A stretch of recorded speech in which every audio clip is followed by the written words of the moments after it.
प्यारे विद्यार्थियों, आत्मबोध कविता खुद को आत्मबोध करने के लिए है, खुद को समझने के लिए है।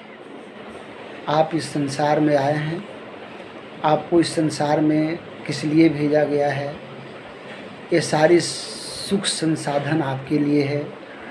तो आपको ज्ञानी बनना है। बच्चा जब जन्म होता है, माँ बाप उसके कानों में ओम, उसके जिह्वा पर ओम लिखते हैं और उसके कानों में बोलते हैं वेदोसी, अर्थात तुम ज्ञानी हो, तुम्हें ज्ञानवान बनना है। ये संसार किसके लिए है? ज्ञानियों के लिए बना हुआ है। तो तुम्हें भी आत्मबोध होना चाहिए कि तुम्हें ज्ञानवान बनना है, ज्ञानी बनना है, बुद्धिमान बनना है।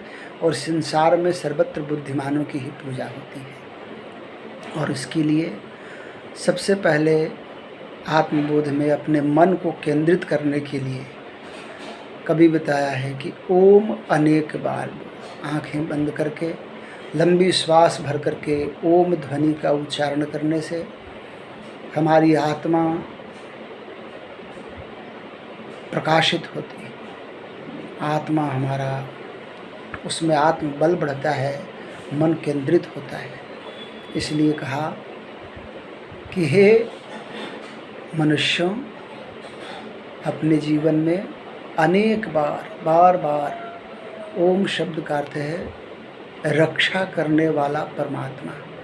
परमात्मा हमारी रक्षा करे और हमें बार बार ओम बोलना चाहिए। ओम बोलने से हमारी रचना रसीली, ये पाठ आप पढ़ाई हो चुकी है पिछले कक्षा में, उसे दोहराना नहीं। तो इसलिए कवि कहता है कि ओम अनेक बार बोल प्रेम के प्रयोगी। हे प्रेम संसार में बांटने वाले, प्रेम के प्रयोग करने वाले मनुष्य, सबसे प्रेम करो, किसी की हिंसा मत करो। और अनेक बार बार, जैसे ईश्वर रक्षक है, ओम का अर्थ भी रक्षा करने वाला है, तो तुम भी सबकी रक्षा करने वाले बनो।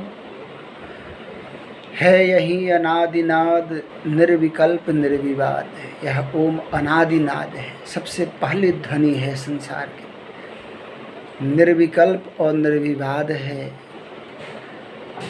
भूलते न पूज्य पाद वित्तराग योगी। इसे सारे महापुरुष लोग, पूज्यपाद लोग, पूज्यवर लोग, वित्तराग योगी लोग, सभी लोग याद करते हैं, नहीं भूलते। वेद को प्रमाण मान, अर्थ योजना बखान। वेद को प्रमाण मानना चाहिए।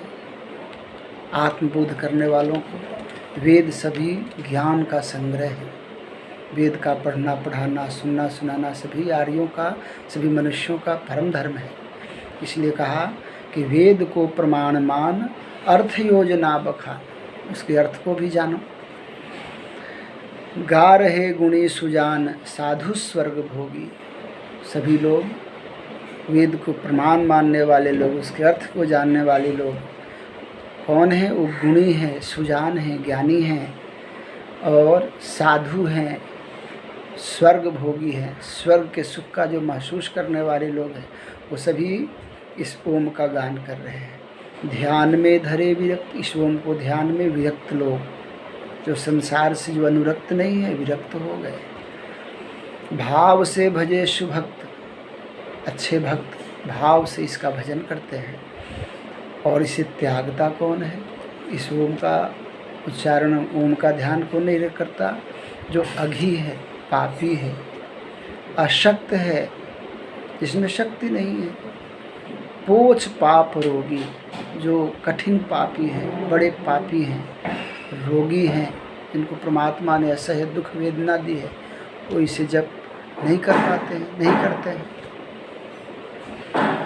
शंकरादि नित्य नाम, जो जपे विशार काम। शंकरादि जो नित्य नाम परमात्मा के, भगवान एक है और उसके नाम अनेक है, आप जानते ही हैं। तो इस परमात्मा के जो ओम आदि, शंकर आदि जो नित्य नाम है, उसको जो संसार के वासनाओं को छोड़ करके जो उसे ध्यान करता है, तो वह विवेक का धाम, ज्ञान का वह भंडार बन जाता है।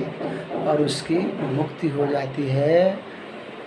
यह इस आत्मबोध में है। जैसे ऋषियों को, महर्षियों को, साधुओं को, संतों को, वैज्ञानिकों को आत्मबोध हुआ है।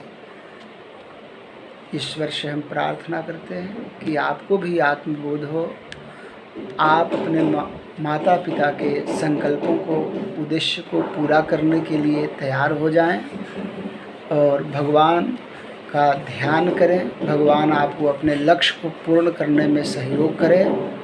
यही इस पाठ में है। अब इसका जो प्रश्न उत्तर है वो हम आपको भेज दे रहे हैं और आपको इस पाठ को लिख करके और याद करना है। पाठ को लिख करके और याद करना है और उससे MCQ भी बनाने की कोशिश करनी है। कुछ आप इस पाठ से कम 5 जो प्रश्नोत्तर हो चुका है हमने लिख कर के दे दिया है कि आपको दूसरे काम करने में सहयोग मिले, तो उस तरह से आपको करना है। तो ये प्रश्नोत्तर है, आपको 5 बहुवैकल्पिक प्रश्नोत्तर बनाना है और इसे लिख करके इस गीत को याद करना है। फिर अगले पाठ में मिलते हैं। बहुत बहुत धन्यवाद। प्यारे विद्यार्थियों, नमस्ते।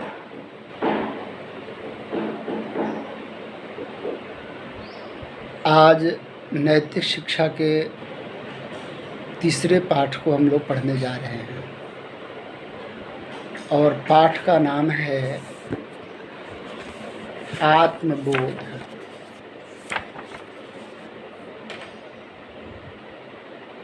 आत्मबोध जो गीत है, भजन है, वो इस पुस्तक का सबसे छोटा पाठ है, परंतु उसका भाव, उसका महत्व अपने आप में बहुत अधिक है। प्यारे छात्रों, इस कविता में 2 शब्द है। एक तो आत्म है, आत्म मतलब आत्मा, और दूसरा है बोध। बोध शब्द का अर्थ है ज्ञान। तो आत्मबोध खुद अपने आत्मा के संबंध में, अपने आप के बारे में जानकारी ही इसका लक्ष्य है, उद्देश्य है। हम दूसरों को तो बहुत जानते हैं, पर खुद को कितना जानते हैं? हमारे जीवन में क्या अच्छाई आ रही है, क्या बुराई आ रही है, हम क्या उसको कभी अपने आप में विचार करते हैं? इसी विचार करने का नाम ही आत्मज्ञान है, आत्मबोध है, जो इस कविता का लक्ष्य और उद्देश्य है। छात्रों, आप सबको जानकारी होगी, 6 क्लास में, 5 क्लास में पढ़े भी होंगे कि स्वामी दयानंद को बोध की प्राप्ति हुई थी। कब हुई थी? कब उनको बोध हुआ? जब वो शिवरात्रि के शिवलिंग की पूजा कर रहे थे और जब उनके पूजा के सामग्री को देख करके, चढ़ाए हुए सामग्री को देख करके चूहे बिल से निकल करके खाने लगे, तो स्वामी दयानंद, जिनके बचपन का नाम मूल शंकर था, उनको ये बोध हुआ कि ये कैसा शिव है, किस शिव की हम पूजा कर रहे हैं जो खुद ही अपने आप को नहीं रक्षित कर पा रहा है, अपनी आप ही रक्षा नहीं कर पा रहा है, तो हमारी रक्षा क्या करेगा। और तब से ही उनको बोध की प्राप्ति हुई थी, ज्ञान की प्राप्ति हुई कि ये पत्थरों में भगवान नहीं रहता है। भगवान जो सर्वव्यापक है, हर जगह है, कण-कण में समाया हुआ है, वो भगवान सर्वव्यापक ही तो है। प्यारे बच्चों, जैसे स्वामी दयानंद की बोध की, ज्ञान की प्राप्ति शिवरात्रि की रोज हुई, वैसे ही तुलसीदास जी को ज्ञान कब हुआ? जब पत्नी ने उनको दुत्कारा कि जितना मुझसे प्रेम करते हो उतना भगवान से करो। उसी प्रकार कालिदास को भी बोध की प्राप्ति हुई जब उसकी ज्ञानी पत्नी ने उसे ये बोध कराया कि तुम अज्ञानी हो, मूर्ख हो और निकल जाओ मेरे घर से। और तब कालिदास को बोध की प्राप्ति हुई कि मुझे ज्ञान प्राप्त करना है। उसी प्रकार आप जानते हैं कि जेम्स वाट, जिसने वाष्प इंजन की रचना करी थी, एक पतीले में उबलते पानी के ऊपर जो ढक्कन था उसके कंपन को देख करके उसको लगा कि उबलते पानी से जैसे यह ढक्कन डोल रहा है उसी तरह हम वाष्प इंजन भी तैयार कर सकते हैं, और उसने बनाया। तब ज्ञान की प्राप्ति हुई। और न्यूटन को बोध हुआ कब? जो फिजिक्स का जनक है, जब सेब को नीचे गिरते हुए धरती पर देखा तो उसे लगा कि यह सेब ऊपर क्यों नहीं गया, नीचे ही क्यों गिरा है। और उसने धरती के गुरुत्वाकर्षण का उसको बोध होता है। प्यारे बच्चों, इन सबको तो बोध हो गया। विवेकानंद को बोध किसने कराया? उनके गुरु स्वामी रामकृष्ण ने। तो उन सबको तो बोध की प्राप्ति हो गई, ज्ञान हो गया, तो आपको भी तो ज्ञान की प्राप्ति होनी चाहिए ना। तो आपको कैसे बोध, आत्मबोध होगा? आत्मा क्या है ये पहले जानना जरूरी है। तो जैसे फूलों में गंध है, लकड़ी में माचिस की डिब्बी में आग है, दिखाई नहीं ना देता। तिल में, सरसों में तेल है, दूध दही में घी है, गन्ने में गुड़ है, चीनी है, ये दिखाई नहीं देता, परंतु है ना। उसी प्रकार हमारे शरीर में आत्मा दिखाई नहीं देती, किंतु जो हम देख रहे हैं, बोल रहे हैं, मनन कर रहे हैं, चिंतन कर रहे हैं, यह सब क्या है? यही तो आत्मा है। और जब हम कोई अच्छा काम करते हैं तो हमारी इस आत्मा में क्या होता है? उत्साह, प्रसन्नता, आनंद, ये हमारी आत्मा में होता है। हम खुश होते हैं, हमने किसी गरीब को मदद किया है, अच्छा काम किया है, तो यह क्या है? आत्मबोध।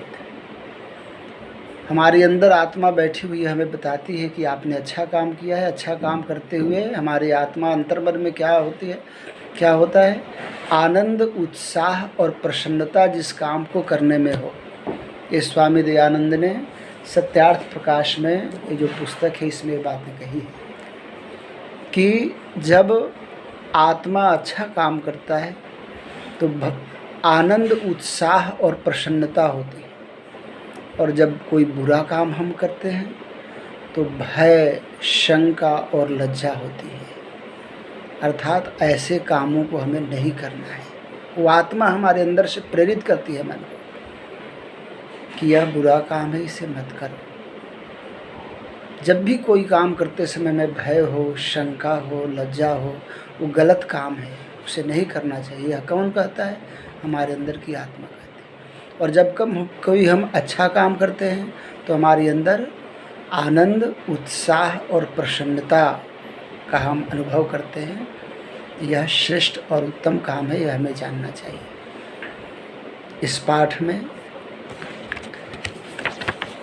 इस आत्मचिंतन को करते हुए कवि कह रहा है कि अब आत्म बोध हो जाए अब तुम्हें। अब मुझे विश्वास है कि आप सब बच्चों को भी अब आत्मा के संबंध में और बोध के संबंध में जानकारी हो जाएगी। अब अगले वीडियो में हम उस पाठ के बारे में पढ़ते हैं।